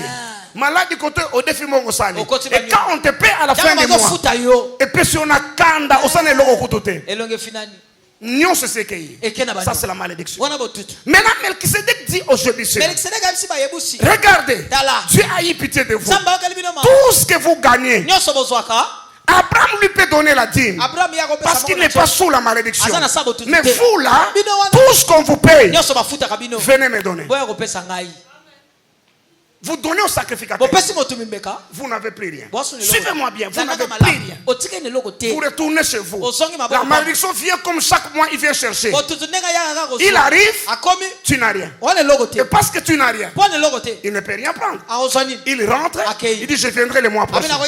Lorsqu'il vient le 30, toi quand tu as pris tout ton salaire, tu es allé chez Melchisedec, tu as tout donné, tu rentres chez toi, la malédiction vient encore. Il n'y a rien. 4 fois, 5, 6 fois. Disait, oh, comme fuck up. Et ceux qui s'attendent à Pamba, fuck up. Je vais aller chercher ailleurs. Il te lâche. Mais la question maintenant est de savoir. Parce que j'ai tout donné à mon sacrificateur. Parce que j'ai fait le choix, non? Que le diable le prenne ou que Mercedes le prenne. Je préfère que lui le prenne. Mais maintenant, comment je vais vivre? Ton sacrificateur n'est pas seulement sacrificateur. Il est roi. Et dans chaque royaume, tous les services de base sont gratuits. Tous les royaumes de la terre, les royaumes sérieux au moins. On dit c'est le trésor de la couronne qui supporte. Le transport est gratuit. L'école des enfants est gratuite. Le soin médicaux est gratuit. Il y a même des cantines de nourriture. C'est comme ça, ma master à Londres, parce qu'il y avait gang à l'époque. Des gens à Paris souffrent. Des gens en Allemagne souffrent. On travaille le matin. Mais à Londres, tu verras quelqu'un qui ne travaille pas. Ça, la macasse, chaque mois, c'est ça l'avantage du royaume. Donc, quand tu donnes tout au sacrificateur, mais le même sacrificateur est roi. Et comme il est roi, il te donnera ce qu'on appelle à chaque jour suffit sa peine. Les besoins fondamentaux. Au sang Goliath, comme au désert, la manne tombera. Les habits des enfants ne cesseront pas. Mais ce que toi tu lui donnes, parce que si tu amènes chez toi, la malédiction viendra prendre. Toi tu vis de la grâce royale. Toi tu vis du trésor royal. Mais ce que toi tu lui donnes, maintenant le 10e mois, la malédiction dit fuck up. Atikio. Maintenant le roi t'appelle. Il fait le calcul. Au mois de janvier, tu avais donné autant. Au mois de ceci, ça fait un total de 1 milliard de francs congolais. Mais parce qu'il y a la loi des semences, on ne te retourne pas 1 milliard. On le multiplie au centime. Quelle révélation!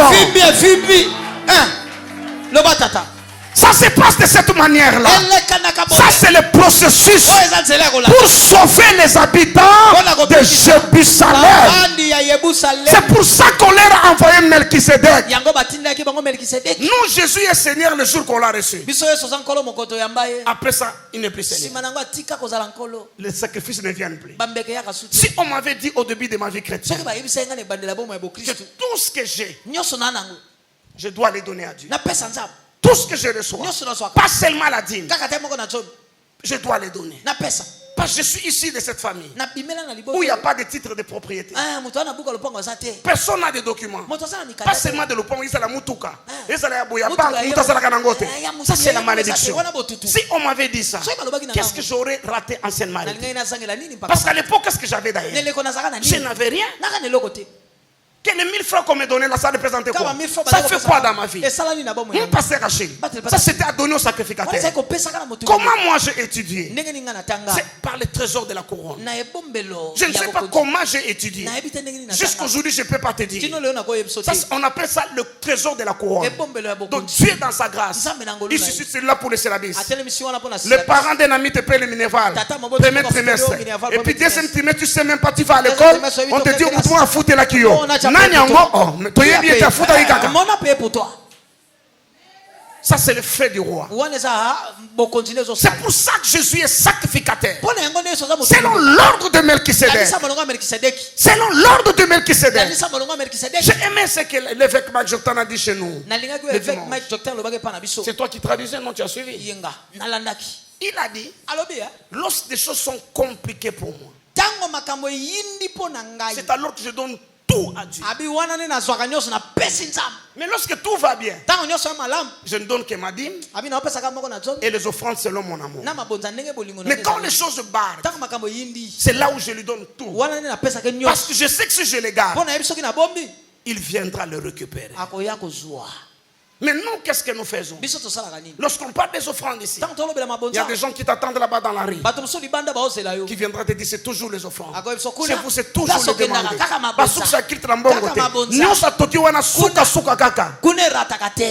Il faut qu'il demandera l'argent. Mais cet argent fait quoi? L'offrande qu'on a donnée ce soir. Comptez-moi, donnez-moi les montants. Je ne vais même pas dire demain. On peut le compter tout de suite là avant que je termine. Parce que c'est tellement petit qu'ils peuvent compter. Ça ne peut pas acheter ces baffes. Peut-être parce que moi j'ai mis mon offrande, ça peut acheter maintenant les baffes. Si on enlève mon enveloppe à moi, tout ce que vous avez mis là, ça ne fait rien. Donc que tu y aies donné, que tu n'aies pas donné, ça ne va pas changer grand-chose par rapport à la marche de l'église. Tu vas dire, oh, il n'y aura pas de carburant. Non, Dieu touchera quelqu'un pour le carburant. Surtout que c'est moi qui prêche ici. Dieu touchera quelqu'un même à l'Ikassi. Il va envoyer par Mani ou quoi là, l'argent de carburant. Mais toi, l'argent qui tes 10 dollars qui te restent là, tu ne feras avec rien. Tu es témoin des choses que je dis. La dernière fois, tu as eu 300 dollars. Qu'est-ce que tu as fait avec? Montrez-moi les traces de cet argent-là. Il n'y a aucune trace. La malédiction est passée. Il a pris ça. Il a pris ça.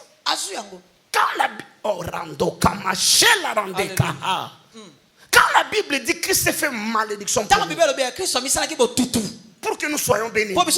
La bénédiction d'Abraham soit nous. Ça veut dire quoi? C'est fait malédiction veut dire quoi? Il a pris nos malédictions, non? Nos malédictions c'est quoi? C'est tous ces billets que nous avons en banque, c'est la malédiction. Au bout de 30 jours, on passe le pont, ok, Moussala, Nasuka Sabazo Pesayo, 160 000 francs. Mais c'est ça la malédiction. Et quand la Bible dit qu'il s'est fait malédiction pour nous, c'est-à-dire il a porté nos malédictions. Tous nos salaires là de malédiction, nous avons donné à lui, nous avons pris ça pour lui. Et lui à son tour, et tant que roi, il regarde dans les trésors royaux. Peut-être demain ou après-demain, tu me rappelles de revenir dans ça. C'est le verset qui dit, hein? Regardez les oiseaux des champs. Ils ne sèment ni ne moissonnent. Mais votre Père dans les cieux est nourri. Regardez les lys dans le champ. Même Salomon dans toute sa gloire n'a pas été habillé comme elle. Mais demain ils seront coupés pour jeter au feu. Pourquoi souciez-vous de peu des choses? Il dit votre Père qui est dans les cieux, c'est que vous en avez besoin. Ce sont les païens qui recherchent ces choses. Qu'est-ce que vous pensez? Vous pensez que ces versets-là, Jésus l'a dit aux paresseux qui n'ont pas travaillé, c'est comme ça qu'ils n'ont rien à manger? Non. La paresse en Israël, c'est une malédiction. Jésus ne va pas encourager les paresseux. Quand il leur dit, ne dites pas que mangerons-nous. Ne dites pas de quoi nous serons vêtus. Non, c'est parce qu'ils n'ont pas travaillé, ils n'ont rien. Non. Parce que ces versets veulent dire, ils sont allés travailler. Mais tout le fruit de leur travail, ils ont apporté comme la veuve au temple. Maintenant, quand la veuve a tout donné, tout ce qu'elle avait pour vivre, en retournant, elle se pose la question, qu'est-ce que je mangerai? Comment je serai vêtu? C'est comme ça qu'on lui répond, votre Père sait que vous en avez besoin. Ça veut dire qu'il y a un trésor de la couronne, il y a un trésor royal qui s'occupe de ces choses-là. Pas pour tout le monde, pour tous ceux qui ont amené toutes leurs malédictions. Donc, il n'est pas votre sacrificateur. Non, il n'est pas votre roi. S'il n'est pas d'abord votre sacrificateur. Cela veut dire quoi? Il ne serait pas ressuscité et assis à la droite de Dieu comme roi s'il n'était pas mort comme sacrificateur. Nous voulons tout recevoir parce que c'est guéri, c'est notre droit. Il est notre roi. Mais avant d'être notre roi, il est notre sacrificateur. Si nous n'aurons pas l'office sacerdotal, si nous ne scellons pas l'office sacerdotal, si nous ne lui permettons pas de faire cet office, voilà ce que les Cananéens ont raté. C'est comme ça, vous voyez. Quand Dieu donne aux enfants d'Israël la terre promise, il leur donne les règles. Quand vous planterez, toute le premier récolte, amenez au sacrificateur. Pour reconnaître cette terre-là, il nous a donné la malédiction. Qui peut me dire que la malédiction de la terre a été ôtée? Qui peut me dire ça? Vous êtes bénis, je le crois. Mais la terre sur laquelle vous vivez, c'est la même terre avec les païens. Elle est maudite depuis que Dieu l'a maudite. Elle te produit des épines. Et que c'est la sueur de ton front que tu tirais la nourriture. La terre n'a jamais été affranchie. Pasteur Achille, est-ce que j'invente les choses? Ça, c'est les livres que je raconte. La Bible dit la création elle-même attend avec un ardent désir la révélation de Fils. Parce qu'elle aussi a été soumise à la vanité. Donc la terre est sous la malédiction. Elle attend que toi tu la libères, que toi tu la franchisses. C'est ce que la terre attend. Maintenant, elle est sous la malédiction. Mais comment vivre sur une terre qui est sous la malédiction? Alors qu'elle ne vous maudisse pas vous. Tout ce que la terre vous donne, c'est le fruit de la malédiction. Et ça, c'est des sacrifices. Ça ne durera pas une vie. Ce n'est pas l'affaire de toute une vie. C'est l'affaire peut-être de 2 mois, peut-être de 2 semaines. Pour d'autres, c'est de quelques jours. D'autres encore de quelques années. Chacun de nous selon la destinée que Dieu a pour nous. Pasteur Alf nous a dit à Mangemo Alf Lukao. Je crois que l'ancien Lourd a suivi ça. Il dit un jour Dieu lui est apparu et Dieu lui a dit de tout donner, de lui donner tout ce qu'il avait. Tout. Habits, chaussures, matelas, cuisinière, tout. Ils ont tout. Et Dieu merci, à l'époque, dit lui-même, il n'avait même pas de maison. Ils ont tout donné. Sa femme dit, mais on va faire quoi? Demain, on va sortir comment? Parce qu'ils ont donné et les couches des enfants. Tout alors. Il dit, tu étais là, non? Il a dit, c'est là, c'est ce jour-là que Dieu lui a dit, c'est fini. Il est trop tard que tu deviennes pauvre. Trop tard. Même si tu pêches, même si tu m'abandonnes,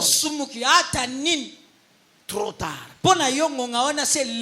Ça se passe de cette manière. Nous l'avons avec nous. Nous l'avons lui avec souverain, sacrificateur et roi. Seigneur et sauveur. Nous vivons avec lui. Mais nous continuons à vivre comme des Cananéens qui avaient Melchisédek avec eux. Mais ils continuent à vivre leur malédiction parce qu'ils n'ont pas compris le point d'intersection entre le sacerdoce et la royauté. J'appartiens au roi. Les signes qu'il est mon roi, c'est que je suis son sujet, son esclave. Et moi, et ma femme, et mes enfants, et mes chers, et mes meubles, nous n'avons rien. L'esclave n'a rien pour lui-même. Tout ce qu'il a est pour son maître. Et étant que sacrificateur, et moi et tout ce que j'ai, il nous met sur l'autel. Nous allons lire ces derniers versets, puis oh mon Dieu, quelque chose doit se passer. J'ai dit quelque chose doit se passer. Après ces réunions, les gens de Bandal doivent venir ici vous demander qu'est-ce qui s'est passé. Qu'est-ce que vous avez tiré à Dadi que nous n'avons jamais tiré? Nous sommes restés avec lui des années. Qu'est-ce que vous avez tiré en lui que nous on n'a pas tiré? Je prophétise sur cette maison. Quand la communauté aura besoin d'$1 million, ça sortira de cette maison. Quand on citera les riches de la communauté, ça sortira de cette maison. Et de tous ceux qui sont sous le son de ma voix ce soir, il y a des temps où Dieu fait des choses. Oui. Alléluia. Si on raconte l'histoire qu'on a acheté à Dadi un jet privé, ça viendra de cette église. Parce que quelque chose se passera. Après mon passage ici, les gens prendront des ailes. Ceux qui étaient dans le niveau de $10, ils voleront dans le niveau de $10,000. Ceux qui ont touché de $1,000 iront dans le niveau de $100,000. Que Dieu m'exauce au nom de Jésus. Amen. Alléluia. Helando Brosha. Marc 8:35. Karabando Shabrahande. Marc 8:35. C'est ce que Matthieu 16:25 aussi répète, mais je préfère le voir dans Marc, comme vous avez déjà trouvé, c'est le même texte. Car celui qui voudra sauver sa vie la perdra. Comment quelqu'un peut sauver sa vie? Je vous ai dit déjà qu'un prisonnier ne peut pas se libérer lui-même. Un homme ne peut pas se sauver. Il a besoin d'un sauveur. Mais lorsque le sauveur l'a sauvé, maintenant le sauveur lui dit, tout en étant en moi, celui qui voudra sauver sa vie, il fera quoi? La perdra. Mais celui qui perdra sa vie à cause de moi et de la bonne nouvelle, la sauvera. Celui qui perdra son loyer, celui qui perdra les frais d'études de ses enfants, celui qui perdra ses épargnes, celui qui mettra sur l'autel à cause de moi, c'est-à-dire à cause de moi sacrificateur, celui qui mettra sur l'autel tout ce qu'il a pour vivre comme la veuve, c'est celui-là qui sera quoi? Sauvé. Parce qu'il vivra du trésor du roi. Or, le trésor du roi est plus grand que ta bourse, est plus grand que ton portefeuille, est plus grand que ton billet de paye, ton bulletin de paye. Mais celui qui voudra sauver sa vie, celui qui voudra épargner, celui qui voudra trouver sa sécurité dans ses biens, dans ses relations, dans son argent, dans son intelligence, c'est celui-là qui sera sauvé. Tout ce que j'ai enseigné ce soir est résumé dans ce texte. Et les Jébusiens, les Cananéens, tout en ayant Melchisédek, ils n'ont pas discerné son ministère. Ils ont continué à sauver leurs sacs de riz, à sauver leurs étangs et quelques poissons. Et la malédiction est venue manger. Au lieu que la malédiction les mange, que l'autel puisse le prendre et que je vive du trésor du roi. Je termine en disant ceci. J'ai discuté avec un frère qui voulait lui-même, je ne savais pas, il a appelé Daddy, je voulais donner ma prémisse. C'est mon premier travail, mon premier salaire. Mais il me dit, permets-moi d'enlever seulement les loyers et les transports. J'ai dit non, mais tu gardes le tout, tu manges le tout, c'est à toi. Il dit non, je vais seulement enlever les salaires, les loyers et les transports. Parce que si je donne tout, si je donne tout, comment j'irai au travail? Comment je vais payer les loyers? Je dis, mais qui t'a demandé le tout? Mange le tout. Je dis, mais c'est la prémisse. Ça appartient à l'Éternel. Mais si ça appartient à l'Éternel, viens donner le tout. Après, il est coincé. Il me dit, Daddy, mais est-ce que je ne peux pas enlever même la dîme? Tu enlèves la dîme pour donner à qui? Il dit pour donner à Dieu. Alors tu prends la dîme qui est là et le reste qui est prémisse, mets-toi ensemble et donne à Dieu. Non, il n'était pas prêt à donner. Il dit, pasteur, je ne vois pas comment je vais faire tous les mois pour aller au travail. Et les loyers, comment je vais payer? Alors je lui pose la question. Tu m'as dit que c'est ton premier travail. Tu as commencé quand? Il dit le 5 du mois. Alors le mois passé, tu avais payé les loyers comment? Ah non, je dormais chez mon oncle. Rentre chez ton oncle. Les transports, tu faisais comment? Il y a 3 jours. Alors, fais confiance à l'époque, tu n'avais pas. Parce qu'au Kabela, au transport, c'est ça, nous. Donnez-moi des enveloppes.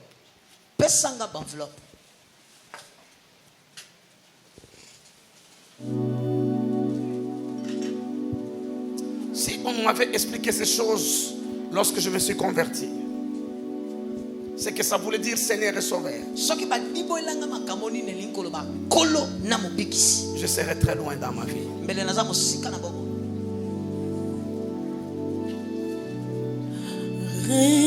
Réponds-moi ta vie par les eaux de ton esprit.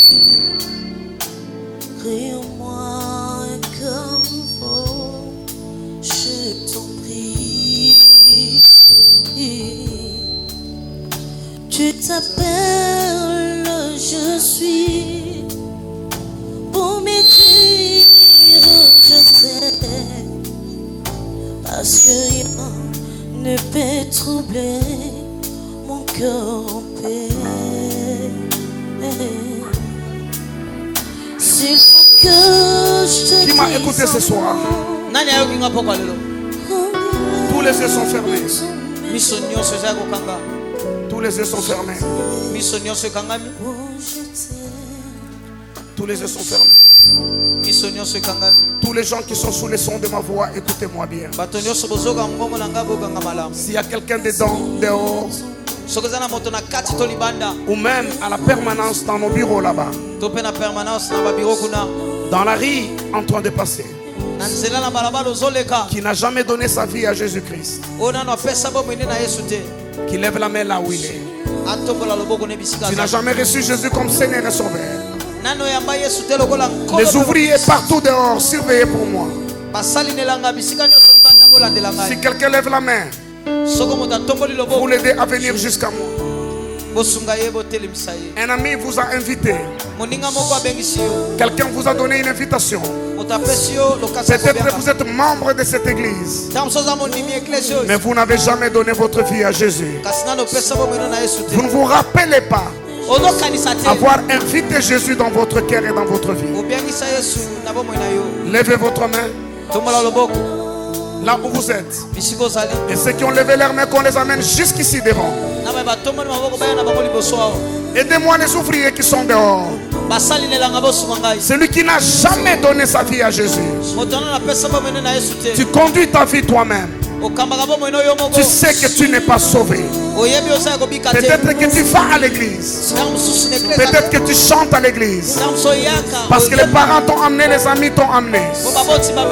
Peut-être que tu as fait 10 ans avec nous, mais tu n'as jamais donné ta vie à Jésus. C'est maintenant le temps du salut. Le sacrificateur roi est au milieu de nous. Il veut vous sauver. Il veut prendre la direction de votre vie. N'hésitez pas, les yeux sont fermés. S'il vous plaît, levez simplement votre main là où vous êtes. Et si quelqu'un lève la main, levez bien que je vois. N'ayez pas honte de qui que ce soit. C'est le jour du salut. Si vous avez levé votre main, tenez-vous debout. Courage, tenez-vous debout. C'est le jour du salut. Avancez ma fille, j'apprécie énormément. Que vous soyez dedans ou dehors, ne résistez pas à l'appel de Dieu. Vous ne savez pas ce qui peut arriver demain. C'est maintenant le jour du salut.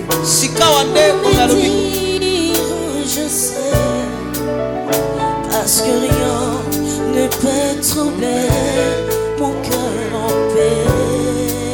Qui d'autre je l'attends? N'hésitez pas, s'il vous plaît. C'est maintenant et ici qu'il faut le faire. Il n'y a pas une autre meilleure décision que de donner sa vie au Seigneur Jésus. Là où vous êtes, s'il vous plaît, n'ayez pas honte, n'ayez pas peur. Avancez jusqu'à moi.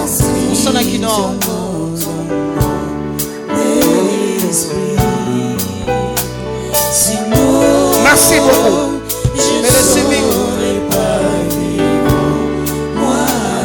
Qui d'autre avance? Qui d'autre avance? Avant que je ne clôture, ne ratez pas ce train.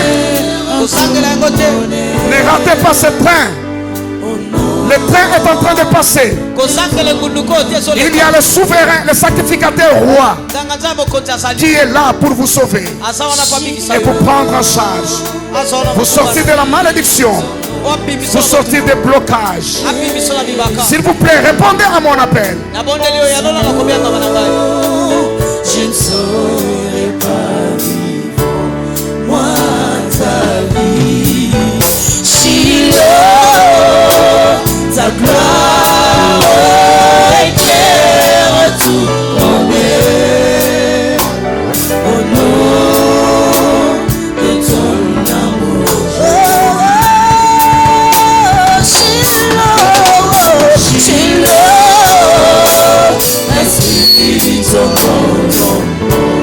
l'esprit. Les amis qui sont devant, c'est la plus bonne décision qui existe que vous venez de prendre. Mon interprète va juste vous céder, prêter des mots qui vous permettra d'inviter Jésus dans votre cœur. Vous allez répéter avec lui de tout votre cœur, brièvement d'ailleurs. Arrêtez-moi la musique là-bas. Les amis devant, vous allez ouvrir votre bouche, parler après mon interprète. Il vous conduit dans la prière du pécheur repentant. Et il vous donne par ces mots l'occasion d'inviter Jésus dans votre vie. Frère Fabrice, à vous la parole.